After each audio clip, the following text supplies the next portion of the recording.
So our task today is to kind of review the microbiome. You hear a lot about this, especially if you suffer from inflammatory bowel disease.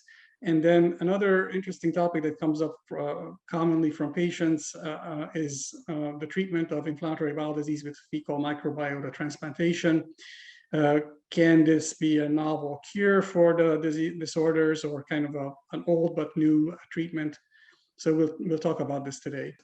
Great. So I have no conflicts of interest to declare for the current topic.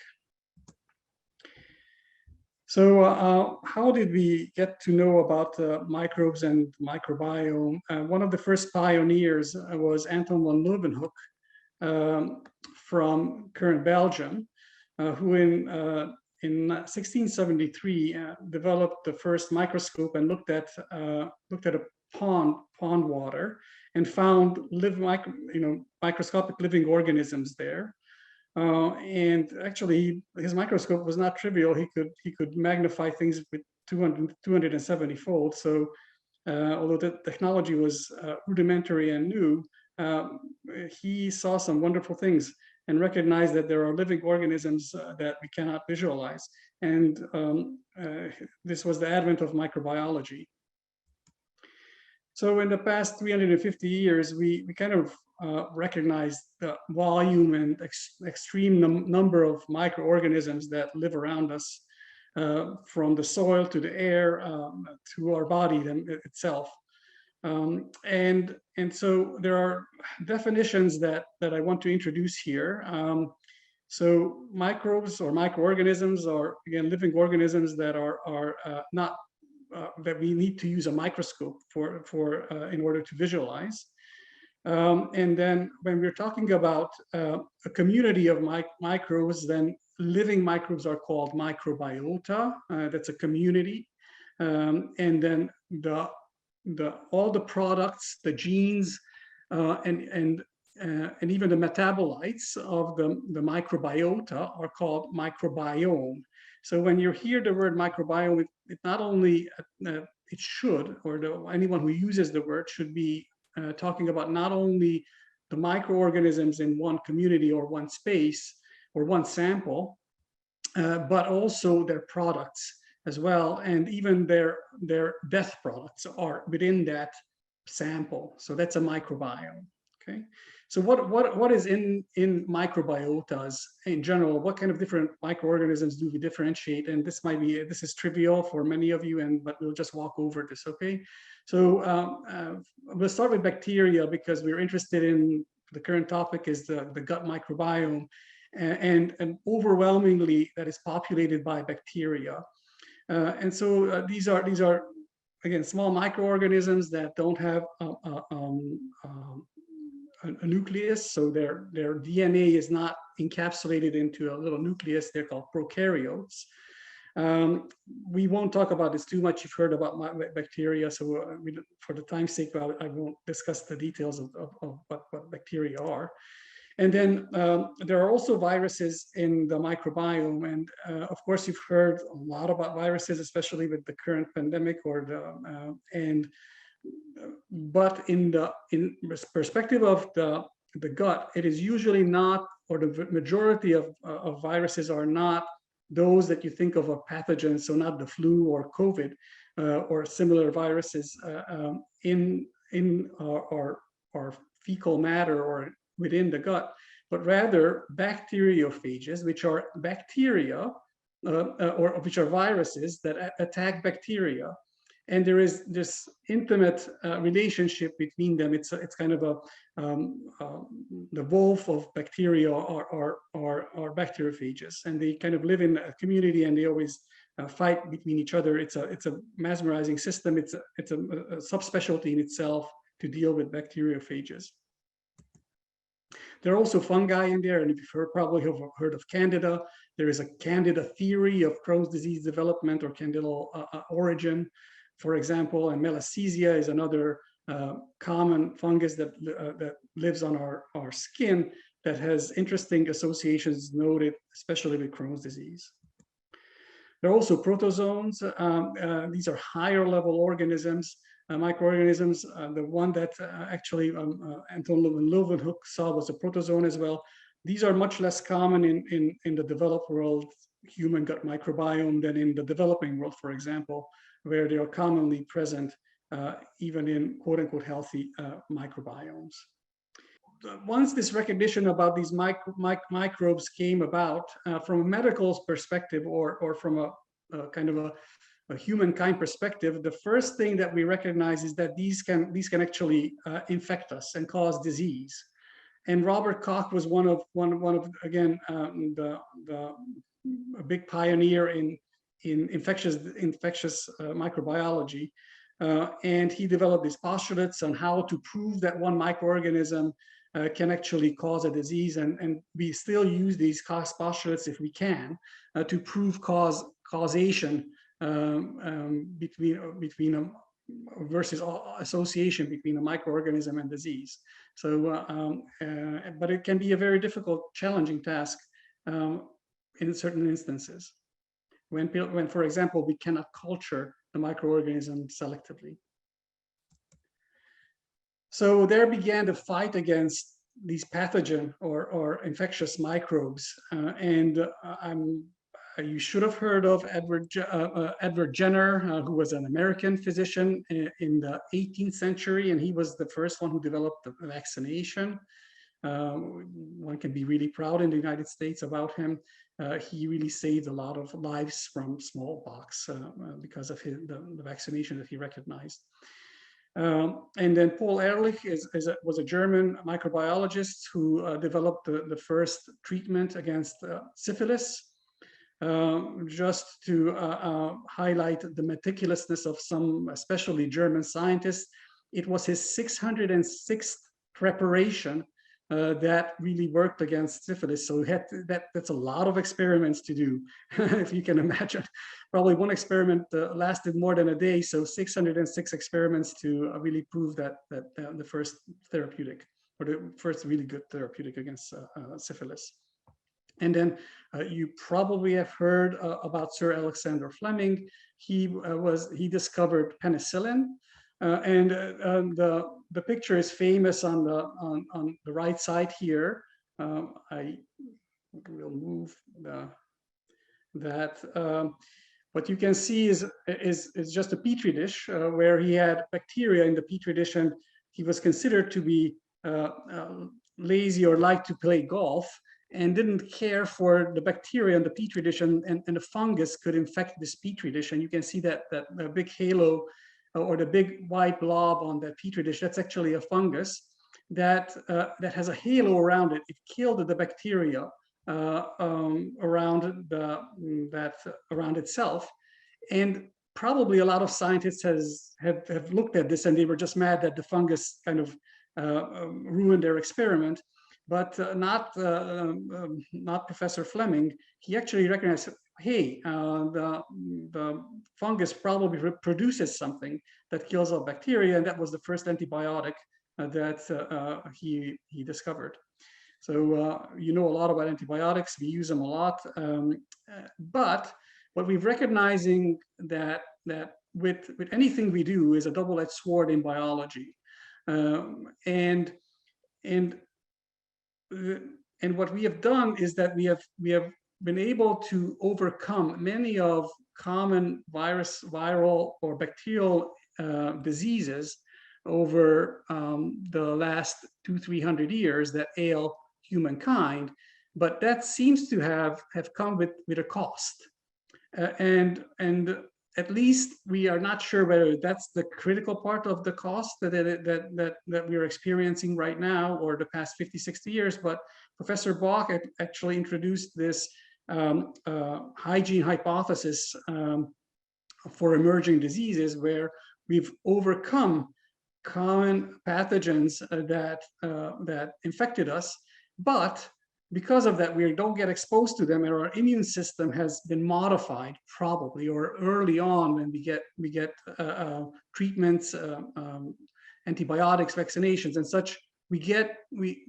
Our immune system that was used to fighting these organisms has weakened or has been modified, and hence the past 50, 60 years, a lot of the common disorders, the autoimmune disorders, especially that are ailing us, have risen. And that applies for Crohn's disease and also colitis as well.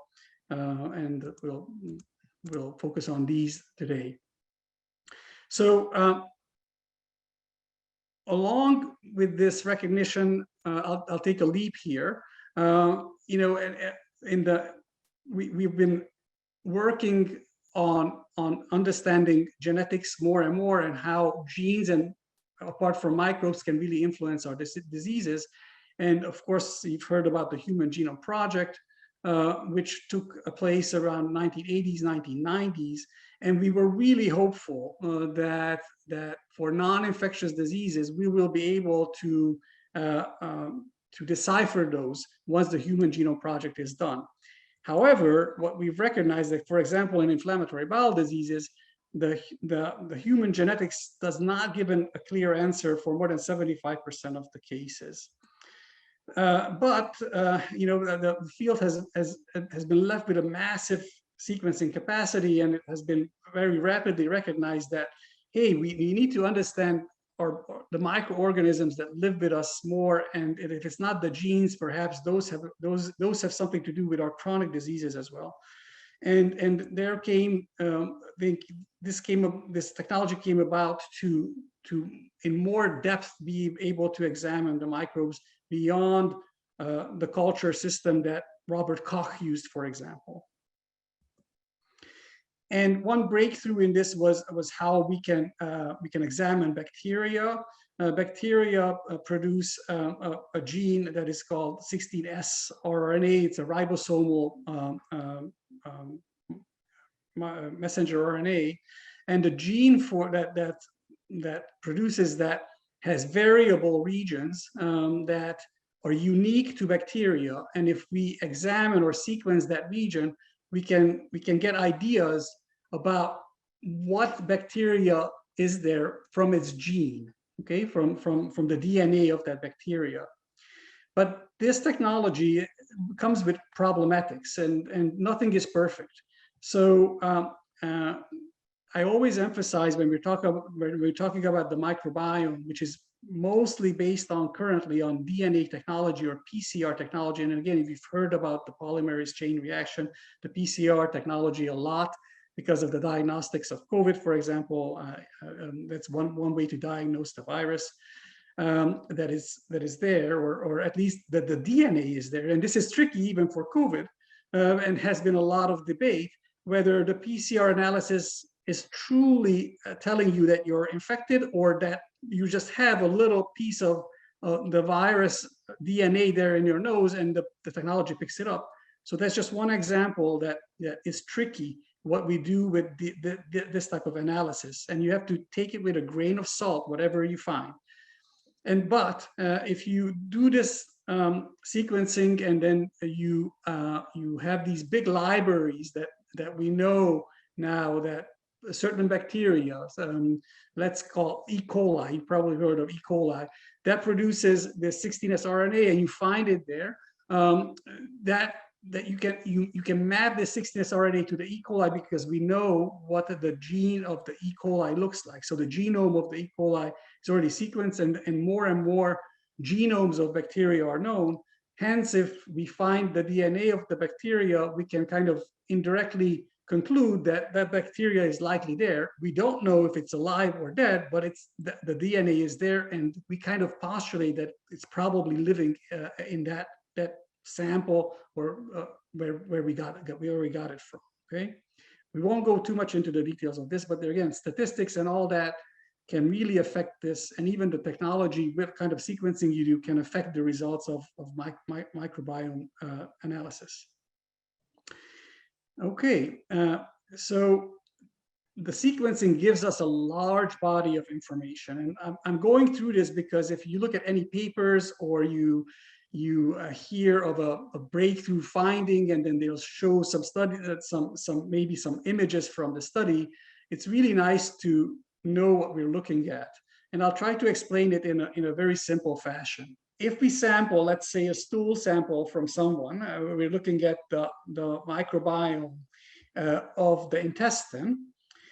Then we have a lot of information coming from that. There are, as you'll see, there are more than 100 different bacteria, several dozens of different viruses, and all that. And it comes in one information from one big sequencing project, or one PCR, and then you try to identify the microorganisms through these libraries. Okay.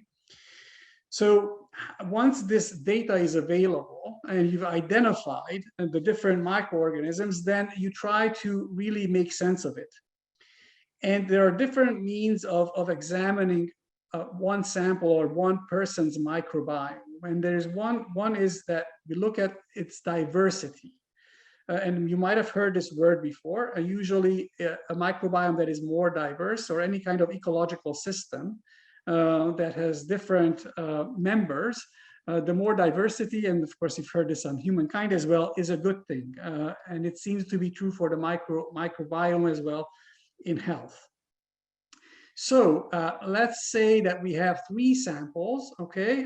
This is when you see 3 different samples, and you have done the sequencing, and you have identified how many different bacteria are in there, for example. So let's say the first one, you can see that there are several different colors, and you color them each with a different color, each species.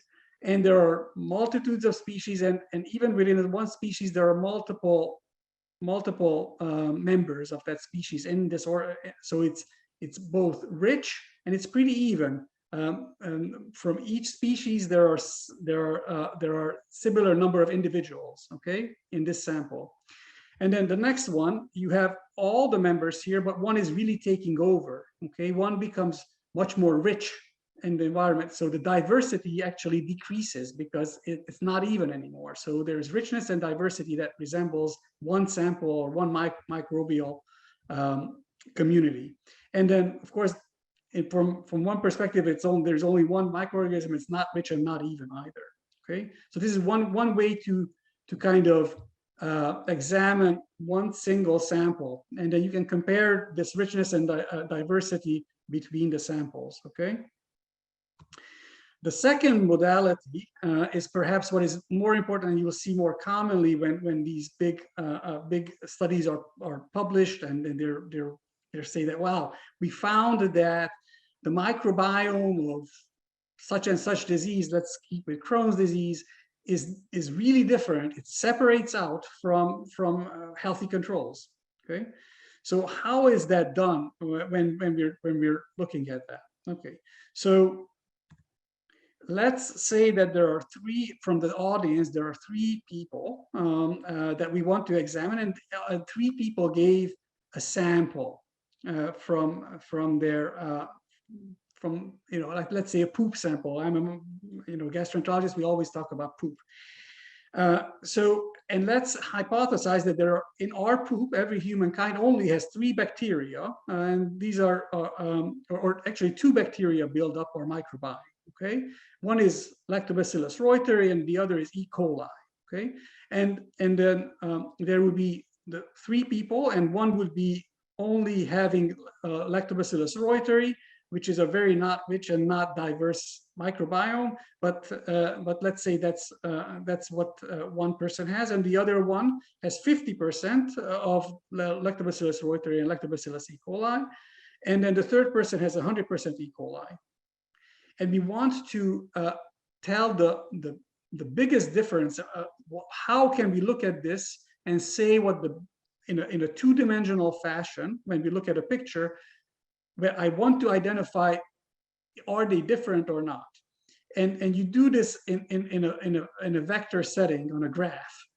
And if we plot on the x-axis of the graph, on this axis, E. coli, and this will be 100%, and this will be 0, and Lactobacillus reuteri 0 here, 100% here. The person who has, or the sample, or the microbiome of one person which has Lactobacillus reuteri 100% would be here, right? I hope you can follow this. And then the person who has 100% E. coli would be right here on this graph. And right in the middle, because it's 50 here and 50 here, 50%, right? Right, there would be the third person. Okay? So we can say that these 3 people are really different from each other on this graph, right? But when we look at, let's say now, about 10 people gave samples from the audience, okay? And we don't know what's in there, okay? Then there are more than 2 bacteria in the samples. The technology that the statisticians use enables the modality to differentiate or kind of from the microbiome information of all the 10 people. The statistical analysis identifies critical components, which are probably multiple little species that are differentiating all the samples the most. And then it kind of puts these little vectors on a 2-dimensional space and gives you this graph, okay? And let's say that 5 people in the audience or 4 people in the audience have Crohn's disease who gave a sample, and then 5 have ulcerative colitis, okay? And then we would color the ulcerative colitis to blue and the Crohn's disease to this brown color. And then this is what we find. And if this is the case, then one can really say, well, the microbiome that we've sampled and we analyzed by this methodology really separates out between the ulcerative colitis patients in blue and the Crohn's disease patients in brown, right? And this is, now you have microbiome 101. If you see something like this, then, and they'll say, well, we used a treatment that made someone from blue to brown, and that really had a major effect on the microbiome based on this finding, right? Okay, but one has to remember that each of this sample actually has its own diversity and richness, right? So with this technology, we can differentiate between not only one single microbiome, but between a large number of samples, and then examine if there's difference between the samples, and if there are groups within a population that we're interested in, disease versus controls. Then we can separate in an ideal fashion. If the disease really influences the microbiome, then we'll be able to separate it out or determine the differences by this methodology. Okay, so with this method, what do we understand currently of the intestinal microbiome? What we know is that from the stomach to the colon, the number of bacteria, and usually we speak about bacteria because, again, the largest number of microorganisms in our gut are bacteria. And those from the stomach to the rectum or the colon increase in number greatly. And the number of the microbes outnumbers the number of our cells in our body by about 100 to 1,000 fold. So it's a tremendous amount of bacteria that we harbor in our gut. It's considered a separate organ currently. But what is tricky, and we talked about the methodology, the PCR methodology, by conventional methods that was used by the microbiologists looking at like medical microbiologists, only 20% of the bacteria that live in our gut can be really cultured. So we only know about them from this PCR technology. With some methods, you can co-culture them and learn more about the individual species there.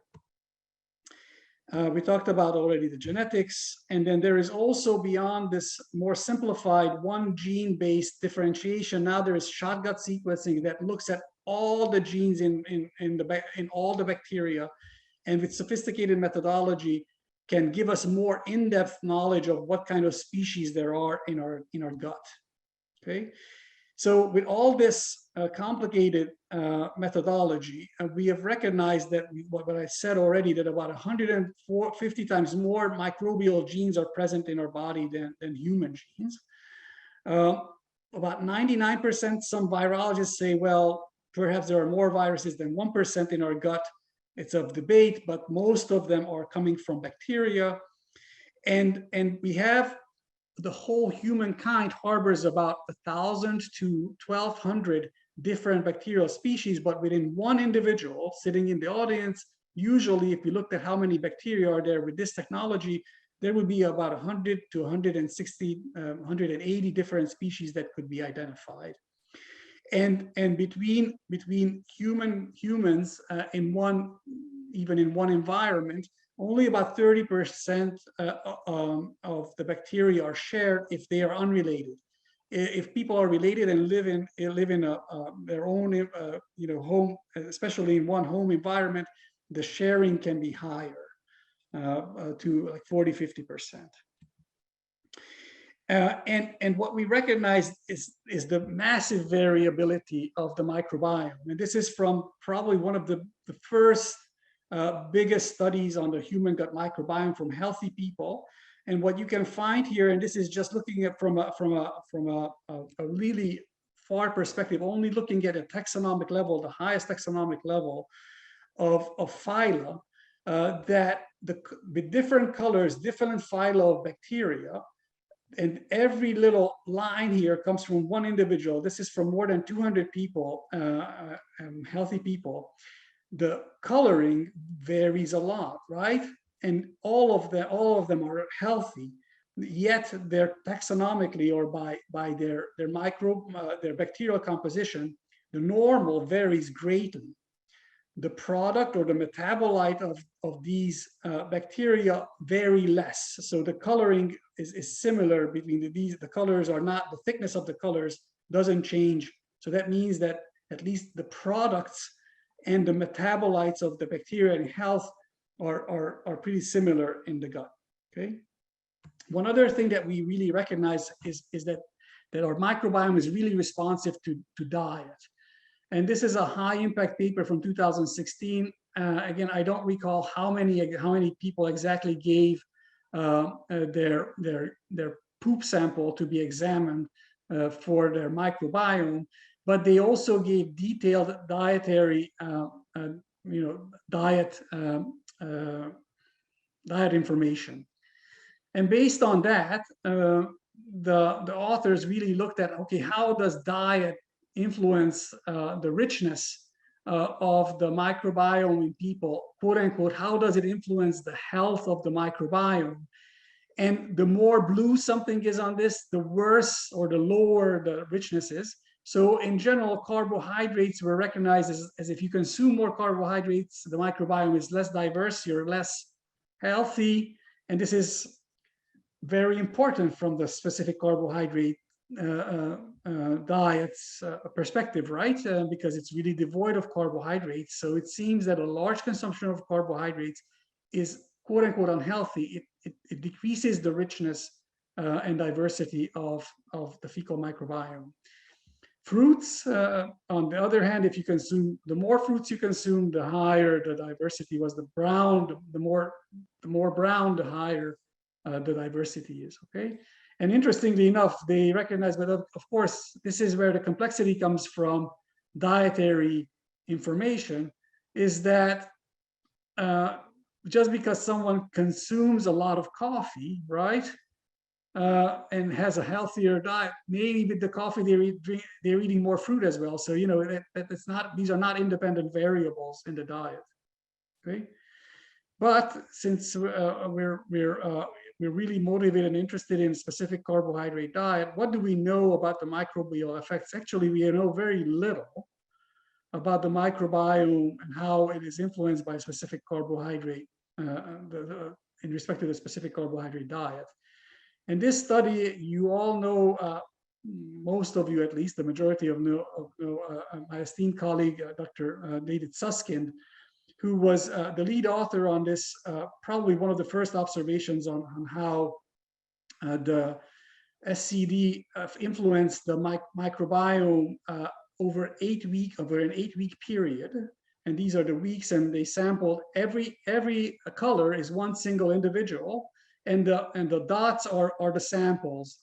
And we talked about this, right? So this is the sample from let's say the individual who is colored by green gave 4 samples at 0, 2, 8, and 12 weeks. And initially, the richness increased in them, but it kind of leveled out. And you can see that the main effects, or in the majority of the people, happen within the first 2 weeks. So the microbiome is really responsive to a dietary change. But the clinical effects actually were mostly observed by 4 to 8 weeks. The CRP took a while to normalize, and also the clinical response was a little slower. But most of the patients had a good clinical response in this study. And what you can see here is the other modality of looking at this. So this is the alpha diversity, and we looked at this richness and diversity. So this is the diversity of and this is different than the diversity. This is what we call beta diversity. This carries all the information. This is not richness. This is a plot that is designed to differentiate the most between what is in there. And in here, each dot resembles one stool sample and the information from the bacteria within that stool sample. And there are controls here. Crohn's disease patients who are not on SCD, those are green. The controls are these uncolored diamonds, right? And then you can see the patients who participate in this. So the uncolored diamonds and the green are kind of controls, healthy controls and Crohn's disease controls. And then the red and the blue dots are from patients at baseline and at 2 weeks after being on SCD. The red is the baseline and the blue is 2 weeks on SCD, and they show how much the microbiome shifted on this plot in the individual. So for this one individual here, it shifted tremendously. For others, a little bit less, but it's going not always the same direction. Maybe it's heading to this center here, right? The blue at SCD is heading to this little center, apart from maybe this individual. So there is a commonality, but we don't quite understand what. They looked at some details here. And for example, Streptococcus, a genus of bacteria, mostly decreased in these patients, and also Haemophilus. These are actually genera of bacteria that contain pathogens as well. Those decreased in effect to the specific carbohydrate diet. Okay, but what we can acknowledge as well, that this is not overly tremendous, and there are healthy people around here and here, and there's an overlap between Crohn's disease and healthy people as well based on this. So the microbiome is really complicated and is really specific to one individual, okay? But if we're looking at the microbiome from the developmental origins of inflammatory bowel disease, because of course we're interested mostly in this audience, we really need to understand how it develops in humans. And in general, all of us grow up in the womb in a sterile environment. No microbes are in direct contact with us, apart from very late in pregnancy. And by the time that the placenta becomes it starts breaking down, and some microbes can start to enter the environment of the infant. But it is truly after delivery when we are introduced to microbes. And the first plot shows samples from different age people from three different regions of the world: the United States, Amerindians, and Malavians, so Africa and Central America. Okay, and in all of them, what we can see is the first plot is showing the difference between the different microbiomes at certain ages, and the difference rapidly decreases, and the microbiome on this plot becomes similar to each other after around 3 years of age, or 2-3 years of age. Okay, so there's this rapid evolution in the microbiome. And then if we look at it from a different perspective, we look at the richness of the microbiomes, then by increasing the richness, it becomes more and more similar, which is not surprising. You know, the first bacteria can be very different that we get hit with when we're really young from another infant, you know, 50 miles away. But then as more and more microbes come about in our gut, more and more our body is influencing the composition, and they kind of start becoming similar for humankind. One thing that is interesting from the perspective of inflammatory bowel diseases, as you all know, those are much more common, 10 to 15 or 24 more common in the United States than in Central America or Africa. And what you can see here, we talked about this richness that is usually a common, you know, accompanying health from the perspective of the microbiome. It's the lowest in the United States, that is in blue here, right? And in general, the lowest richness is here, and then the greens and reds are above us with the richness. Okay. So again, from a gut microbiome perspective, we are pretty unhealthy. And this is a figure that actually one of my fellows just made. We're going to publish this hopefully soon in our societal journal. We are really interested in how certain major detriments or influences during this microbiome development influence our body and our microbiome and make us more prone to chronic diseases. From my perspective, it's inflammatory bowel diseases that I'm most interested in. But we will highlight in this paper antibiotics and even some surgical interventions such as appendectomy.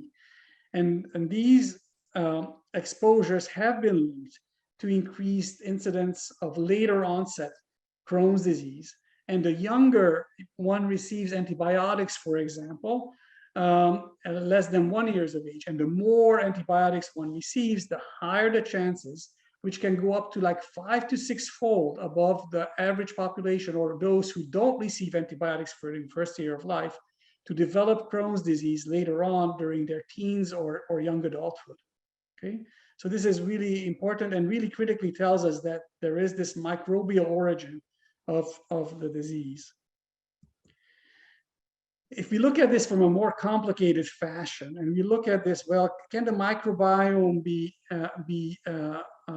something of a really origin of the disease?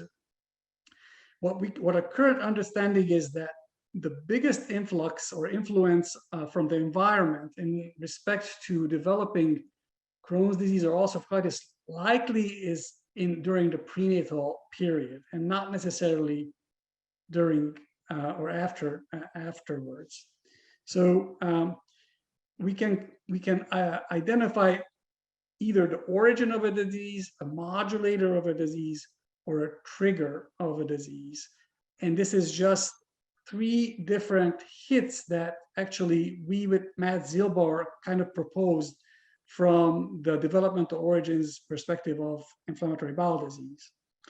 And so again, many of the epidemiologic studies indicate that the primary origin of Crohn's disease and ulcerative colitis it happens during the intrauterine development, and probably one critical part would be if we could identify those which are not microbial that could lead to, you know, what changes, what is a critical part that changes with this priming or origin of the disease that could lead to a cure for one individual from their Crohn's disease or ulcerative colitis. But again, that's probably not the microbiome. So we look at the microbiome during early development as more of a modulator of the disease. So if the environment influences us during that period, it really modulates our propensity to develop Crohn's disease. And that gives us ability, if we could identify critical factors that modulate the microbiome critically, we could eliminate those or change those to a more, or reverse those, that could lead to prevention. And then before the onset of the disease, when you have this preclinical inflammatory bowel disease, we think there can be a trigger. And there are actually certain studies that show that antibiotics, for example, or a Clostridium difficile infection, or other infections can bring about or have the breakthrough of the disease in an abrupt fashion. And if we identify those triggers, then that in that certain period can help us treat the disease, and then that could give rise to being in remission. Okay, but so now we'll home in. So what do we know about the microbiome of Crohn's disease and ulcerative colitis? And the abnormality of the microbiome is defined as dysbiosis. And this is one of the earlier studies looking at this dysbiosis in ulcerative colitis patients, and those are the UC patients here, or the UC group. Ileal Crohn's disease, or ICD, healthy controls, and colonic Crohn's disease patients. And you can see on this figure that the lowest diversity was at least in this cohort, was in the ileal Crohn's disease patients. That's the lowest here. The highest was in the healthy controls, which we most of the studies confirmed this, that the more healthy you are, the more diverse your gut microbiome is, and then ulcerative colitis and Crohn's and colonic Crohn's disease have relatively similar richness. When we look at this from this beta diversity perspective, what you can see is that on which figure there are three different comparisons here. One compares the ileal Crohn's disease to healthy control. Okay, the other compares the colonic Crohn's disease to healthy control, and the third one compares ulcerative colitis to healthy controls. Okay, and what you can see is the squares, or the red squares, are the diseased patients. Okay, and the blue ones are the healthy controls. And you can see that the biggest separation is in the ileal Crohn's disease patients from the stool, right? And these are samples from 4 different studies. So it has a power of kind of combining and decreasing the variability between 4 studies. And hence, you can tell that, at least based on this, the conclusion can be that the most different microbiome from healthy controls, if you sample the stool, is in ileal Crohn's disease patients compared to ulcerative colitis or colonic Crohn's disease patients. Okay, but this was back in 2014, and since then a lot has changed, and the methodology has really become more sophisticated.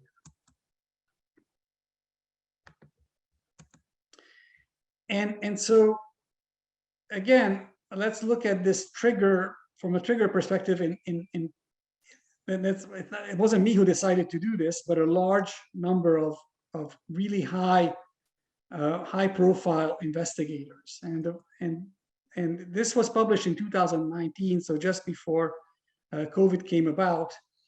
And it's probably one of the biggest undertakings of humankind to understand our human microbiome.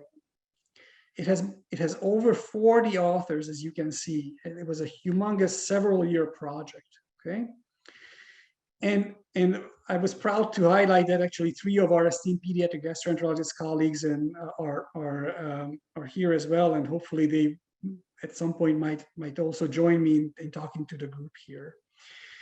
But so what did they do here? How did they look at the microbiome? So first of all, they looked at patients and controls, and patients only at they enrolled into the study at their diagnosis, because we recognize that treatments can affect the microbiome as well, and it could provide a really big noise if someone is treated with infliximab, or the other person is only on a SCD diet, or the other person is only on mesalamine. That in itself creates a variation that is probably independent from the disease itself. So they collected patients who were at diagnosis and then followed them for a year and looked at their microbiome. Okay, and there were 132 participants. They looked at both stool and biopsy microbiomes, which can vary a lot. Again, giving another complexity for you to understand. 650 biopsies, 529 blood samples, and almost 1,800 stool samples were sampled and examined in this study. And again, this was over a year, and they collected samples every 2 weeks. Okay, so a lot of tremendous amount of information here. Okay, and they not only looked at the genetics, but also the products and the proteins and the metabolites and the viruses as well, not just the bacteria. So a lot of different investigations were done. Okay. So here is just a figure that describes how many samples and how many analyses that they did. Tremendous amount of work. And this is one figure from this paper. Okay, it's combining both clinical information, metabolite information, and also taxonomical information. I'm an honest guy.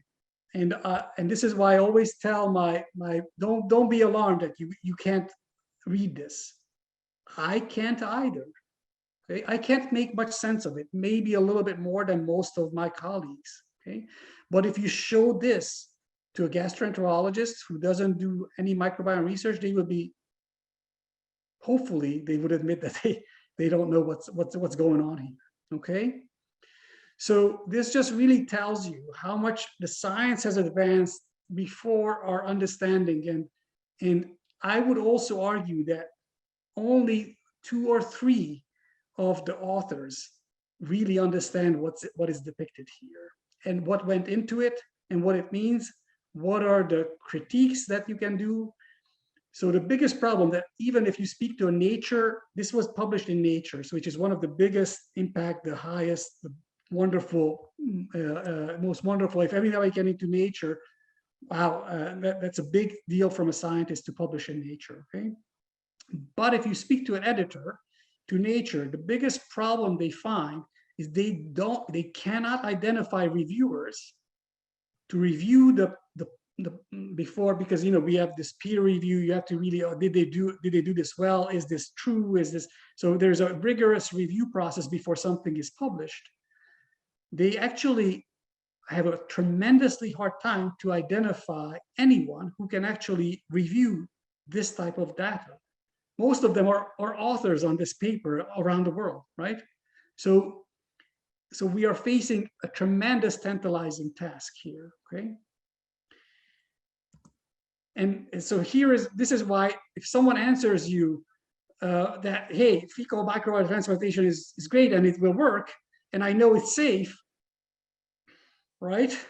You saw what kind of information there is and how difficult it is to decipher what the microbiome is, okay? So these are my critiques from a simple gastroenterologist, a plumber view, okay, who knows a little bit more than most of my colleagues about the microbiome, okay? I stopped counting how much this cost, okay? Just for the analysis. This is not counting the time of the researchers. More than $2 million.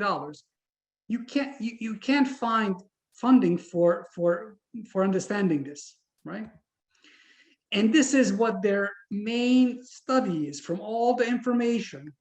There's this tremendous overlap here that we've seen already between healthy people. These are the non-IBD healthy, the blue, the Crohn's disease and the ulcerative colitis patients. There's overlapping. There are some, there are some patients who actually kind of separate out, but you can be here, one sample can be here, and it's like normal, right? It's just labeled as Crohn's disease, but it's within the middle of normalcy, right? And the conclusion, or the major conclusion for me, is that inter-individual variation, so between 2 healthy people, the variation is stronger than between inflammatory bowel disease compared to controls, okay? So, and they recognize that it's important to longitudinally sample the microbiome from one person to understand it more.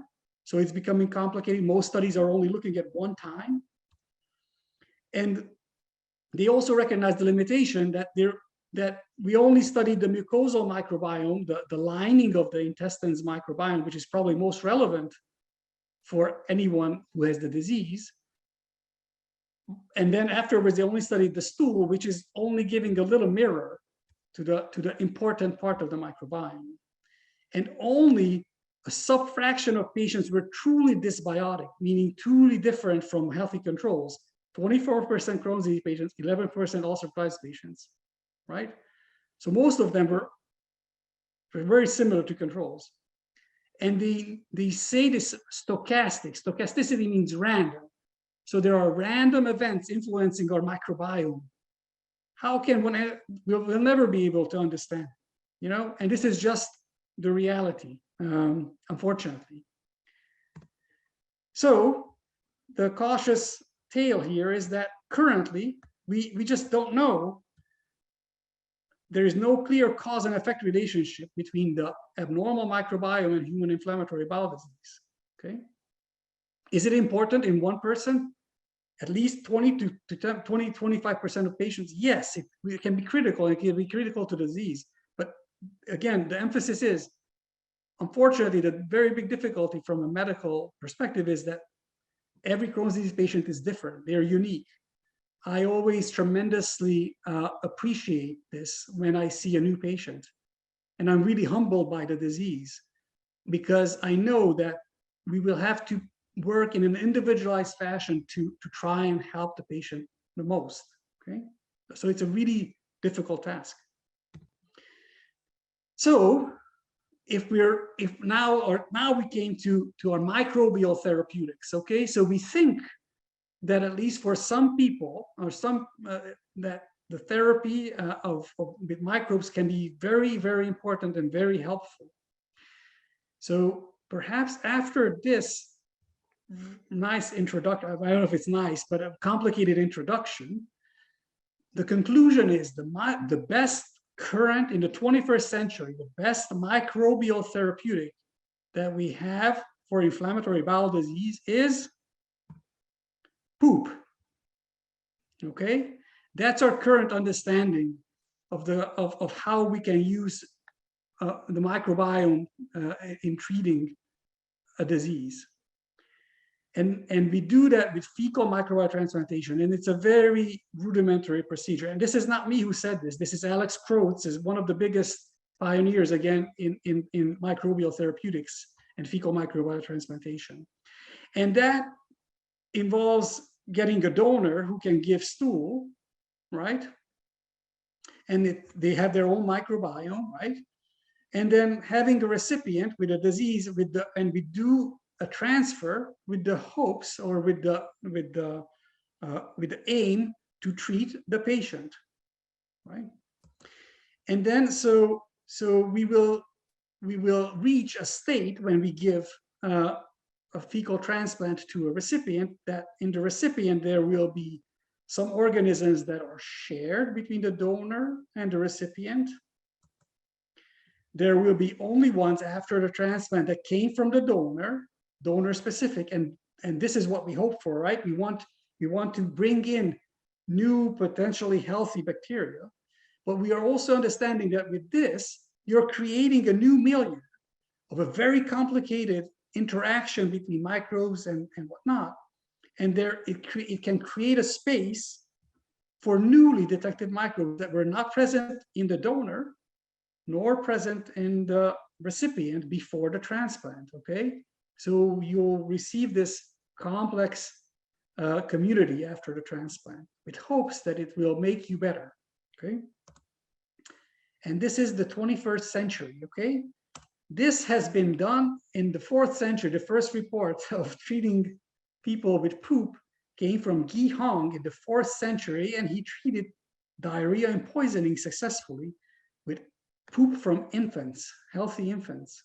Okay, so we're as sophisticated as Guy Hong was in the 4th century. This is where modern medicine is. Okay, and if you think, you think if this is only for inflammatory bowel disease, Here is the desperation. This is from clinicaltrials.gov that we spoke with Jeffrey before we started, that you can actually reach out, and every reasonable good trial around the world is reported in here, and you can find trials.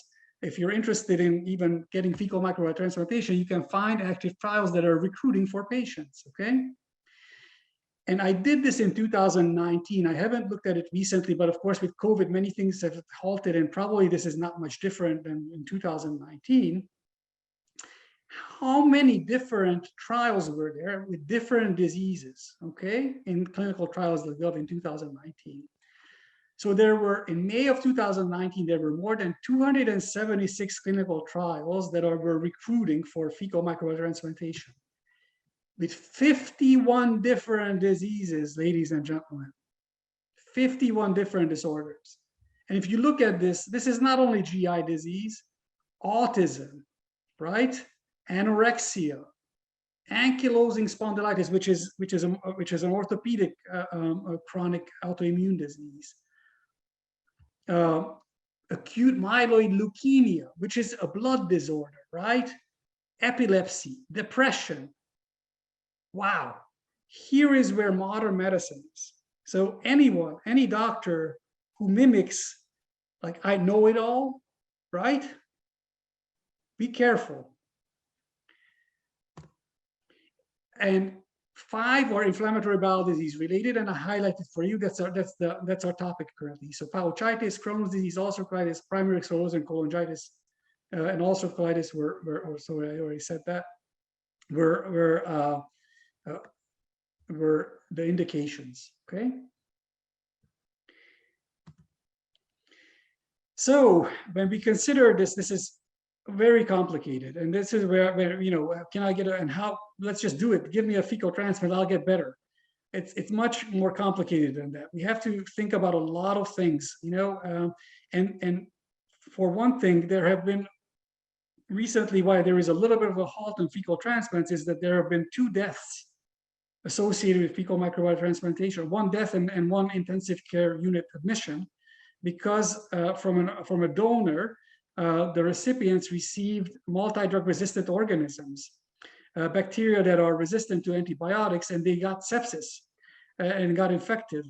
And so this is, you know, and 1 person died actually, and this was traced back to the donor.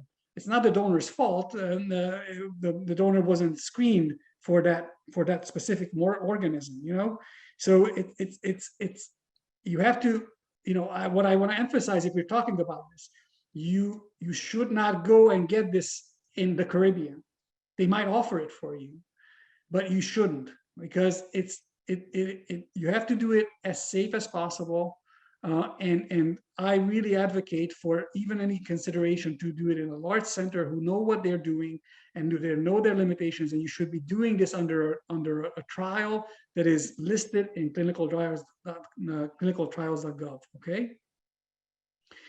So the big question is, what do you want to achieve with getting poop from someone else? Do you want a cure or a deep remission?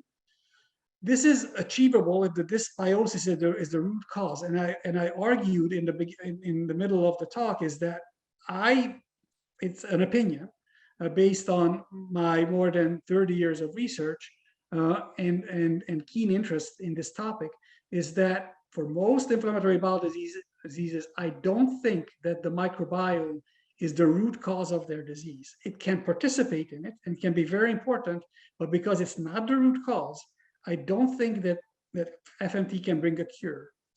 So far, there's only 1 single case, an incidental case, reported in a larger cohort from Dr. Thomas Brody from Australia, who went into deep remission after getting a fecal transplant. All the medications could be stopped. The patient was on 6-mercaptopurine, and for 11 years at least, that's a long time, the patient was in remission.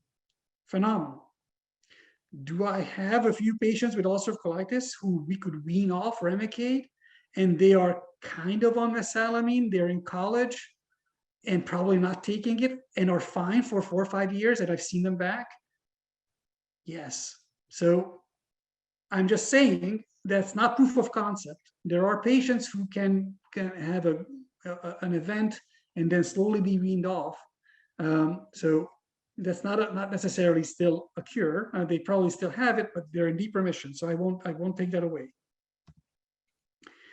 And just to show you that I'm a big fan of this, I really we did a trial ourselves for ulcerative colitis, and we enrolled kids to a very intense fecal microbiota transplantation. They received 28 enemas over a 12-week period.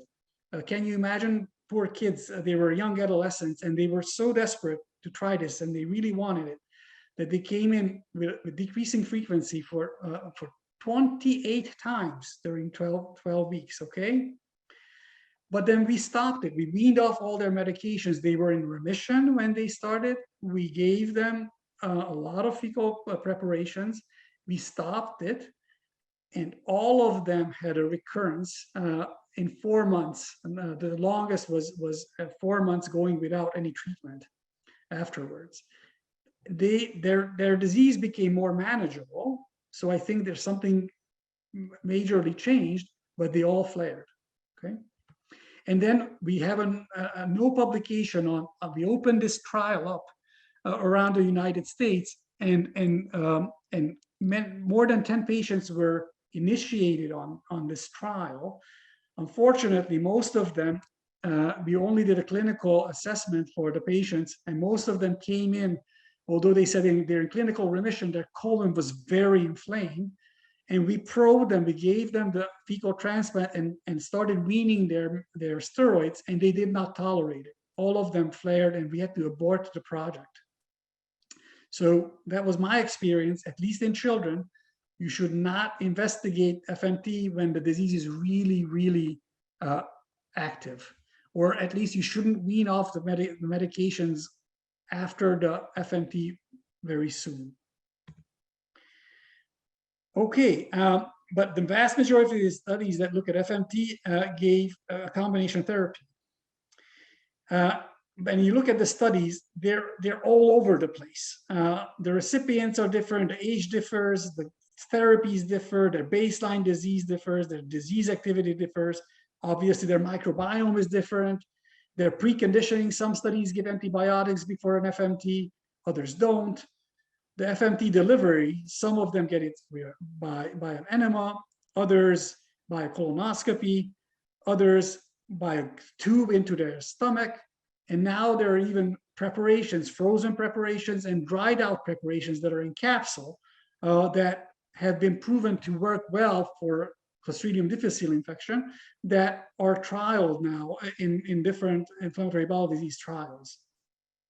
The amount of stool delivery differs, the frequency, the total number, the donors vary by age, what they were screened with, or some of them are recognized as super donors, they're better than others. Then in some trials, they combined the feces of 3 different people who they thought are really have a really good microbiomes. That's the single versus multi-donor fashion. So there is so much noise in the studies that it's really hard to make conclusions. That's another problem right now. And then the placebo, I really, really emphasize that we can only understand this if we use placebo-controlled trials. The patients will be enrolled who are not getting it, but they think they're getting it. They get something else, but we don't know what the something else should be. Should it be nothing? Should it be normal saline or the vehicle of the bacteria? Should it be only the preparation if they're going under colonoscopy? Or should it be their own stool after handling? But the handling matters. Do you get it from before a patient prepares themselves, after? Do you freeze it off? Do you dry it? All these are really, really big questions. So again, from me, you will not get a clear answer. Only debate today. Okay, that's why the question mark was in the title. So I'll run through this. I think for time's sake, we don't have to detail the trials. There have been some pediatric trials, and actually those were positive with clinical response, but these were not controlled trials. Okay. For Crohn's disease, and those were for ulcerative colitis and Crohn's disease in a variable fashion. FMT and Crohn's disease, these are 2 phase 1 studies. one from China showed a really almost unbelievable clinical response in 75% of patients, and 63% went into remission. These were mild to moderate disease activity Crohn's disease patients, and after a single fresh preparation of both into the jejunum and into the rectum, 63% went into remission. This is the only trial that I've seen so awesome numbers. Okay, much less,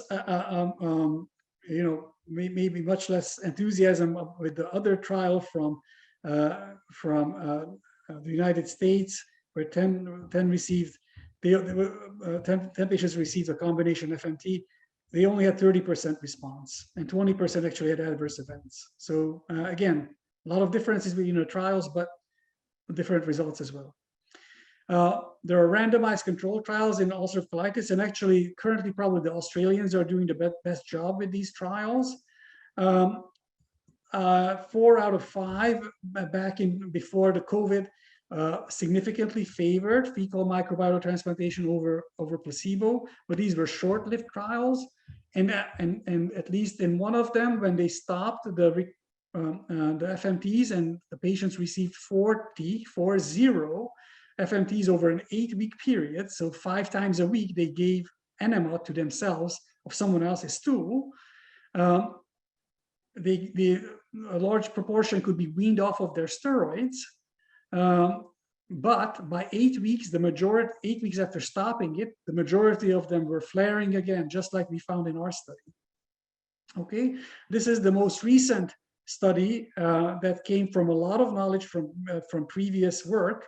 Again, from Australia, they had to abort the study because of COVID-19 early, but they had really nice effects from repeated preparations from pills, poop pills. Okay. And then in Crohn's disease, there are only 2 randomized control studies so far. One of them had really nice effects. They received, after receiving FMT versus placebo, those patients who received the fecal transplant, 87% of them went into remission, clinical remission or steroid-free remission, and only 44% went into steroid-free and clinical remission. So that's impressive, but again, that's just a short-lived, that was at 8 weeks afterwards. And then the other randomized control study wasn't as promising. 36% had clinical remission. And this review not only reviewed the trials that were randomized control, but another 13 that were just cohort studies, and kind of made conclusions that that clinical response rates in early follow-up are higher following multiple FMT than from a single FMT. The FMT dose may not matter in conclusion of the 13 different studies. And then the FMT by the upper GI route in Crohn's disease, so into the by pills or by into the stomach or the duodenum, may be more effective than into the colon, which is probably not surprising from the perspective of Crohn's disease. But this difference was not maintained after 8 weeks after the FMT. So my lessons so far from the FMT trials, for ulcerative colitis, I believe that lower, like colonic delivery may be better, but again, the most recent study indicated that you can achieve a nice response even by pills. For Crohn's disease, I agree that the duodenal or the jejunal delivery might be the most favorable if you're trying to treat someone with FMT. Most likely fresh and anaerobically handled, so without oxygen handled fecal preparation would be the best, but that's tremendous challenge. From you have to bring in the donor on the day of the FMT and get the stool fresh from them and store it under oxygen-free condition. Importantly, I think that this could be, if you're using this as treatment and maintenance of treatment, then every 1 to 2 months might be enough to get this, just like you would get an infliximab infusion, right? Larger volume, especially from perspective of ulcerative colitis, is probably better. For Crohn's disease, the mode of the delivery might matter more. And I really believe that randomized controlled trials have to be done with appropriate placebo. And I think the own stool might be the best placebo to study this. I acknowledge that there might be some super donors, and it's important to screen people donor for that. So probably those who don't have streptococci or streptococcus in their stool and who have a lot of bacteroides, a lot of rosaburia, a lot of ruminococci. These are different bacterial genus or larger categories in the taxonomy. A lot of species within them are probably the best donors. For the recipient, probably the shorter their disease duration is, the more effective the FMT will be for them. And I think remission on or off steroids, preferably off steroids, would be the best time to consider this. And then maybe if you really want to come off or change your therapy to FMT, that might be the best time to do this. And the more dysbiotic the recipient is, I think the higher chances the FMT might work. So I think antibiotic preconditioning would be something to really consider, just as the most recent study in ulcerative colitis did. So I agree with the Australian colleagues. All right. So I think there is great potential for microbial therapeutics and inflammatory bowel disease. And in a sense, diet can be used as a microbial therapeutic. You saw that there is a shift that is induced by SCD, for example. So SCD is partly a microbial therapeutic. We just have to understand it more. FMT is likely the best first step to really understand and the effectiveness of such approaches. Randomized control trials are really important. You have to do a lot of considerations when going into this. I think that this is most likely not a cure, but maybe a feasible and relatively safe option for chronic monotherapy. But we have to really consider the source, the dose, the route of delivery, frequency, and our major questions. And FMT-based translational research can guide microbial therapeutics. I really believe that. So the first step, this is why FMT is really important to understand and study deeply.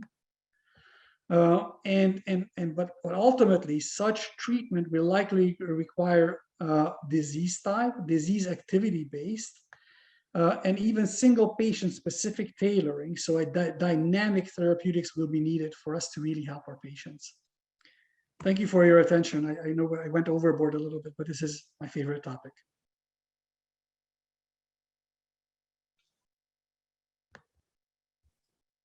Oops. Okay. Thank you so much, Dr. Kellermayer. It was great. We covered a lot. Just trying to digest it all. Truly digest it, right? Yeah, there you go. Literally. You did make an excellent point at the end, and it stands out in my mind. You said that the specific carbohydrate diet is a microbial treatment. We just have to know more about why. And it truly, I mean, it's hard to see, but I did cry a tear for Elaine Gottschall that back in the time, and Dr. Sidney Haas, that knew that they were onto something, but they just didn't know. And here we are. Hopefully, we're able to find an answer sometime in the future. Yep. There were some questions for you. The first one is, do the microorganisms in the microbiome vary based on where you live or have traveled to, and immunizations that you may have received? Great question.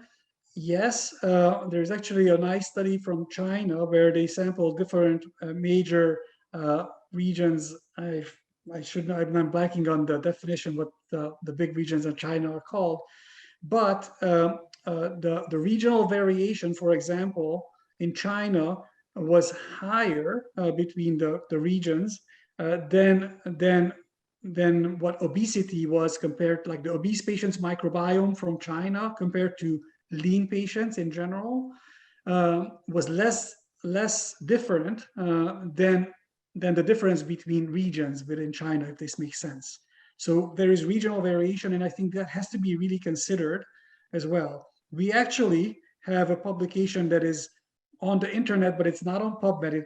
It's in a lower key journal because of limitations of our work. But we try to examine this from pediatric Crohn's disease patients and healthy controls that were enrolled into our risk consortium. I don't know if you've heard of this big overtaking that we were part of from Texas, but all around the United States and Canada.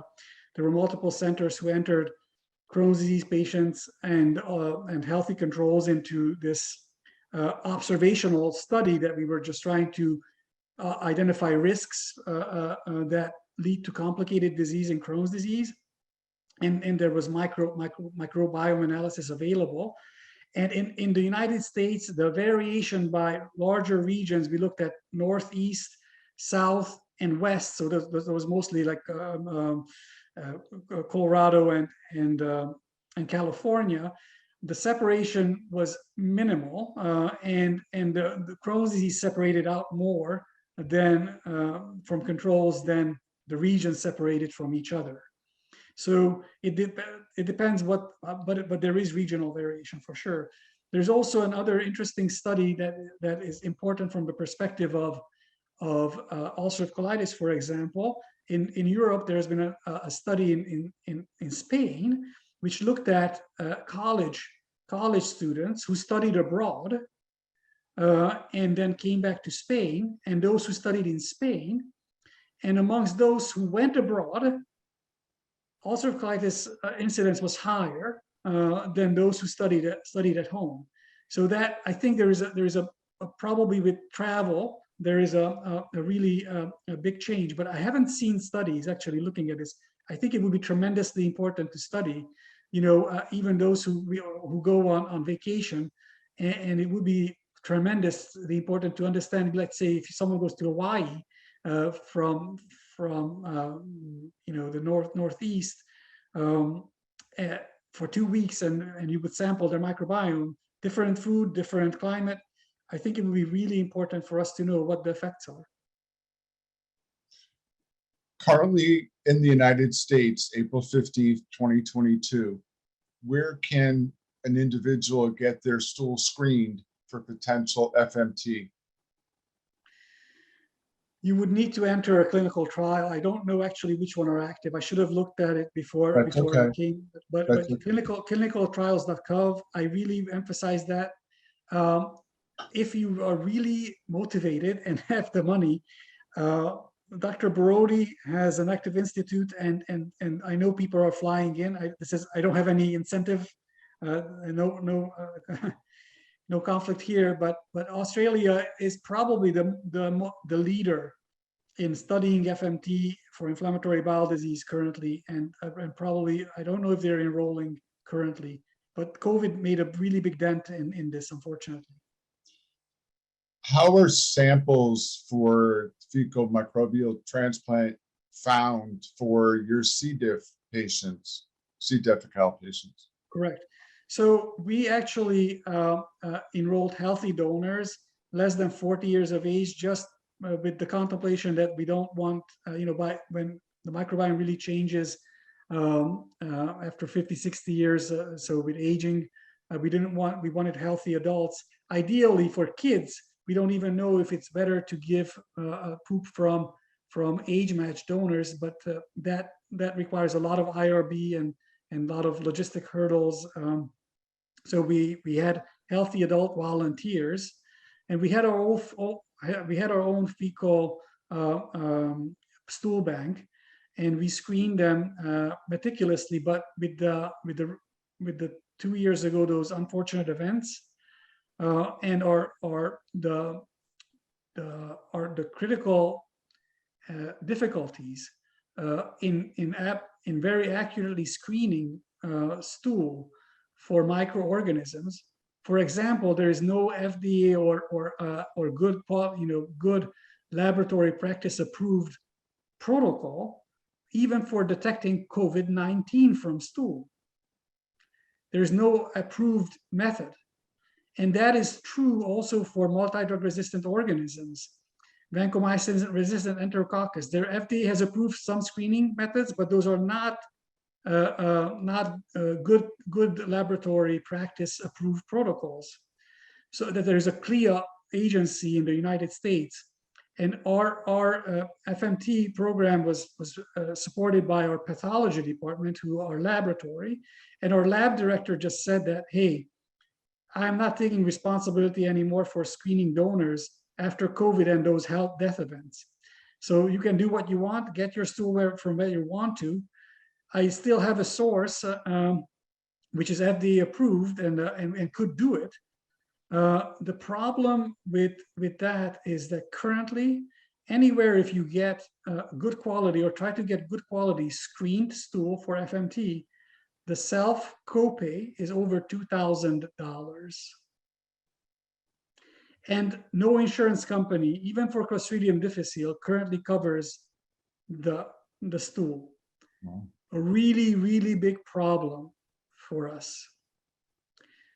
And that's even a bigger problem for adults. So someone, you know, I don't even know how adults find they either pay out of pocket, or maybe some centers have philanthropic donations or can offer the stool themselves. We offered it free actually, but because of this hurdle, I can't anymore. And the source that we have in Houston, which is a wonderful source, and I would trust it, they told me that it's between $2,200 and $2,400 for one treatment, right? Following up on that question, what is the current effective rate using FMT for C. difficile? Yes, every question in medicine is loaded. One has to really know, at least in pediatrics, but it's true in adults. 50% of patients who are referred for fecal transplantation for recurrent Clostridium difficile infection turn out to be misdiagnosed. Okay, so many people there who are suffering from this recurrently tested positive Clostridium difficile infection, they have other problems that are not addressed. And without addressing those, FMT will not work either. So you have to go to a big center, first of all, who screens you and makes sure that you are really a good candidate and an appropriate candidate for fecal microbiota transplantation if you have recurrent Clostridium difficile infection. For example, in our cohort of more than 30 children, we just published this, and we had more than 60 referred to me for fecal transplant pediatric cases for recurrent Clostridium difficile infection or refractory Clostridium difficile infection. 25% of them actually had chronic constipation and overflow diarrhea. You can have recurrent diarrhea when you're really, really constipated. It's called paradoxical diarrhea. It's much more common. It's more common in kids, but I'm sure it's out there in adults. So one has to be really careful when seeking this therapy. And also when they're carrying the diagnosis, you have to see a really good expert to confirm the diagnosis. Is there a directory or a listing in the United States of doctors who use FMT? There is. I don't have the website. Actually, I'm part of the Fecal Microbiota Transplantation interest group. But I can send Jeffrey you the website, and you can link to that. We'll leave it as part of the follow-up notes in your presentation. Okay. From your knowledge as a poop donor, did they usually receive or consume a high probiotic, prebiotic, or some type of diet for a month or so before they make their donation? We particularly did not request that. Usually we asked for healthy, lean people who are following a healthy diet, who promise that they're not, they're not doing any controlled substances, and even, are not habitual drinkers. who haven't had a tattoo, for example. So there are certain, we followed the guidelines for blood donors. And in addition to that, we screened them and we're requesting that they should be lean. And so we did not recommend or suggest a specific diet. That's a great question, whether FMT for someone who is considering it for Crohn's disease, would a CD diet for a month be helpful for the donor and would be more beneficial? Fantastic questions. We don't know the answer to that, but there are some studies who actually do ask some dietary changes from the donors beforehand. Well, on the flip side of that, one of my things is when they do the pharmaceutical studies, clinical studies, they don't ask the patient what they're consuming, what their food consumption is. So they're doing it just based upon the clinical results rather than the consumption of food or lifestyle that they hold. Yeah, I totally agree. In clinical trials, they only have, like, you know, the certain few Paris classifications, you know, whether you have right-sided colitis or you have ileocolonic Crohn's disease or just ileal Crohn's disease. These are the big categories. But within that category, there are so many variables and that are very relevant for treatment response. I always advocate that, you know, but of course that becomes really costly, and so pharmaceuticals are not interested in narrowing down their focus, right? They're interested in mass production and revenue from that. So that's a big problem, actually. And that, I think, a lot of good medications, maybe safer ones that are currently used, have been killed before because of that. I have a patient, so just for example, I have a patient's mom who suffered from really bad Crohn's disease when she was an adolescent, had 2 surgeries and such, underwent a trial for an IL-11 inhibitor that only reached phase 2 trial. It put her into remission. She was only in for 3 months, and currently she's only consuming a little bit modified diet and is not on any medication. It put her into remission, just that 3 months being on it, right? And so I'm sure there were other patients in that trial who responded so abruptly, but they're looking at the mass. So that's a big problem. A lot of great medications are killed because of that. Can you take a few moments and explain the microbiome changes as we get older? You had mentioned the age range around 50 or 60 or 70, but you did identify our microbiome changes as we age. Yeah. Is there something more that we should be concerned about? Most of the age group of the followers are between 35 to 55 years old. Yeah, until 60, probably not. Afterwards, there's a slow decline in diversity for sure. I can't recite the details of taxonomically what changes, but there is a slow decline in diversity for sure. And I think that's one reason maybe for late onset ulcerative colitis that change. So how a good diet and healthy behavior and activity influences that, we don't clearly know. But interestingly enough, there are actually mouse experiments that they looked at different dementias, like dementia models in animals, and you can, you know, if you co-house. The interesting thing in mice, they're not humans, so they eat each other's poop, so they're naturally doing fecal transplant daily to each other. And if you co-house very young animals with the old, their elderly disease is kind of reversed and gets much slower advancing. So is that a problem that we're not living together with our grandchildren anymore? Maybe. You know, I'm just putting it out there. I'm very interested in that topic, actually. So we have done some co-housing experiments and found some interesting results. We're actually trying to publish that. One of the concerns that always comes up from an individual is, I have an infection and I need to take an antibiotic, and I'm afraid I'm going to get C. diff. What what suggestions can you make or information you can provide as to the classes of antibiotics or some type of regimen? One of the things that Elaine left us with, Elaine Gottschall, was the recommendation was to have antibiotics 2 hours before or 2 hours after your antibiotic dosage. And that will maintain maybe a healthy flow in the microbiome. What's your opinion or your offer for generalization? There is one study that indicates that prophylactic vancomycin, so another antibiotic, can help if you're taking another type of antibiotic. You know, one clindamycin is a big culprit, for example, and dentists love to use it. And you can really pick up C. diff in the dentist office because the spores are everywhere. It's not the dentist's fault. It's just almost impossible to cleanse.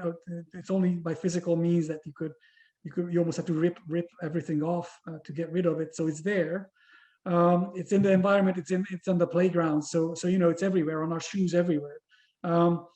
So prophylactic vancomycin. I am a big kefir fan, and there are some studies that can maybe help or against the recurrence of C. diff at least. But you have to consume a lot, about 8 ounces a day of kefir or kefir, Kefir. And I don't know if everybody knows it. It's on the shelves of milk. It's a milk product, but it's lactose free, and a lot of diverse probiotics usually in it. Or you could make your own home yogurt. Actually, you know, if you can buy raw milk. But I'm not a. This is just. I'm just putting things out there, but that's probably really healthy, and that could be a good prophylactic. One of the things that you talked about in the beginning was the fungi, and you talked about Candida, the yeast overgrowth that can occur within the GI tract, and you identified that, and I always look, or the question is that something that is overlooked more often, or is that consideration when you're treating someone that may be identified as Crohn's, but maybe a Candida overgrowth? And how do you deal with it? Yeah, it's extremely difficult. The reason is because everybody, you know, we don't know if Candida is on our skin as well. And so we never know if it's a culprit, it's a passing through agent. It's very hard to culture it out from stool. There are no really good methods, and there are other, you know, Candida, maybe you can, but it's not very informative. You'll be able to capture it from almost anyone because it passes through us. It's a normal component because it's very difficult to get rid of it. There is also malassezia that is on our skin. There again, I was pursuing it a little bit in my clinic. There are a few indirect studies that could have indicated that long-term antifungals might be helpful in some patients with Crohn's disease.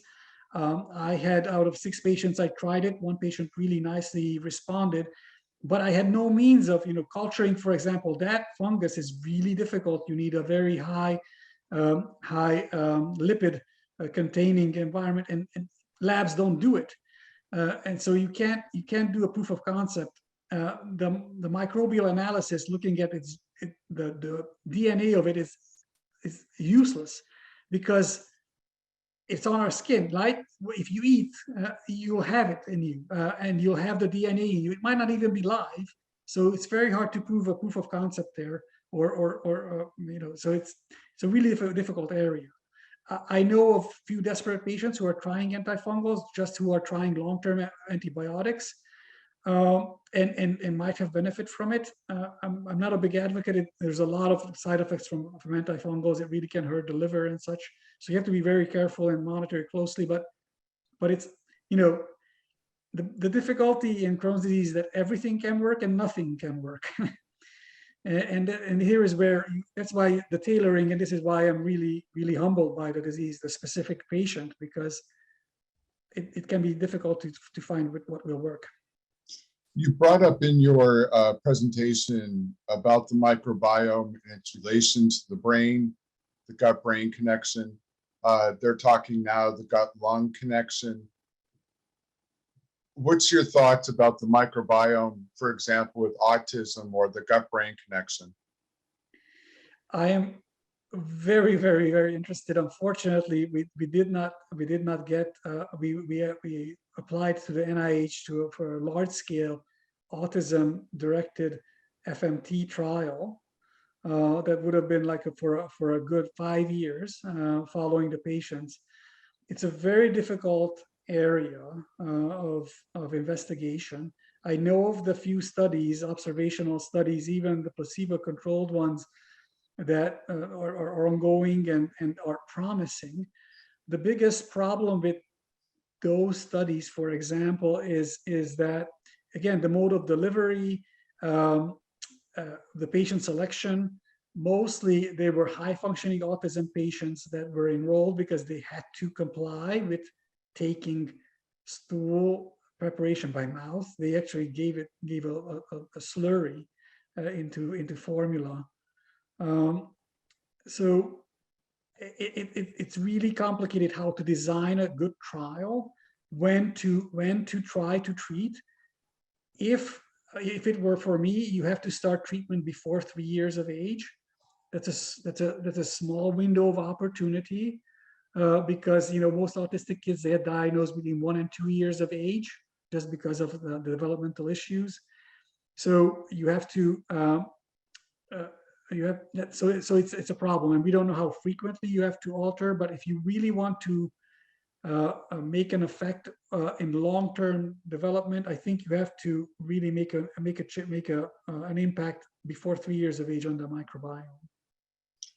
One last question for you, Dr. Kellermayer, and I appreciate all the time and generosity that you've given this community. There's been discussion when an antibiotic is needed, it's essential. You have sepsis, you have an infection, whatever it is, it's required. IV antibiotic versus oral antibiotic, and what effect it may have on the microbiome. IV. If it were, I mean, it depends of course, if there's any specific reason that it has to be given orally. Of course, you can't have. Let me just back up. But I actually, surprisingly, like even in infants, in the neonatal intensive care unit who frequently get antibiotics, the IV antibiotics had much lesser of an effect on the gut microbiome than it was thought to occur. So it seems that actually most of the IV antibiotics don't enter the gastrointestinal tract, or very limited wise. There are some which do. For example, metronidazole, or Flagyl, that most of you, if you have suffered from Clostridium difficile or know, that even if you give it IV, the liver will excrete it through the bile, and it will go into the gastrointestinal tract. So it becomes choice of antibiotic. But most of the IV antibiotics, which are kidney excreted, not liver excreted, then they won't alter the gut microbiome as much. What did I want to? There was one other thing. Oh, and for instance, for treatment of Crohn's disease, if you want to use antibiotics, or ulcerative colitis, IV antibiotics have shown to do almost nothing in respect to long-term treatment, whereas oral antibiotics have a favorable response, at least transiently, or a favorable effect. Although if someone has penetrating disease and has an abscess, then yes, IV antibiotics are important to try and control that, because that's leading to the bloodstream, right? So it depends on the clinical situation, but if you can get away with IV only and not liver excreted ones, then I think that would be the choice.